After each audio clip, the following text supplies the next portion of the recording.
વડોદરાના બાપોદ પોલીસ સ્ટેશનના PI suspend, PSI સહિત 2 કોન્સ્ટેબલની બદલી કરવામાં આવી। વડોદરા શહેરના સિંધી ગેંગે ગુજરાતમાં મોટાભાગના જિલ્લાઓમાં દારૂના ગેરકાયદેસર ધંધામાં પોતાની ધાક જમાવી લીધી છે, ત્યારે આ વાતની કોઈ અંજાણ હોય તેવું માનવું અશક્ય છે।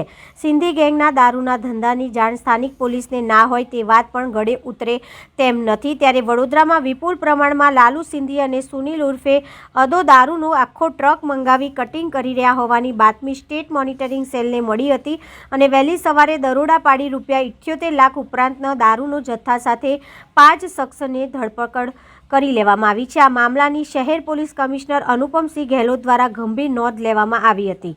નવા વર્ષની શરૂઆતમાં સ્ટેટ મોનિટરિંગ સેલે વડોદરા શહેરમાંથી આટલી મોટી માત્રામાં દારૂનો જથ્થો ઝડપી પાડતા બાપોદ પોલીસ સ્ટેશનના પીઆઈ સીપી વાઘેલાની બેદરકારી જણાતા તેઓને સસ્પેન્ડ કરવામાં આવ્યા છે, જ્યારે બાપોદ પોલીસ સ્ટેશનના પીએસઆઈ સીએસ પારેખને ટ્રાફિકમાં અને કોન્સ્ટેબલ દેવરાજસિંહની કંટ્રોલ રૂમમાં તથા હરેશભાઈને સ્પેશિયલ બ્રાન્ચમાં બદલી કરી દેવામાં આવી છે। હાલ બાપોદ પોલીસ સ્ટેશનનો ચાર્જ ઇન્સ્પેક્ટર રાજેન્દ્રસિંહ ચૌહાણને સોંપવામાં આવ્યો છે।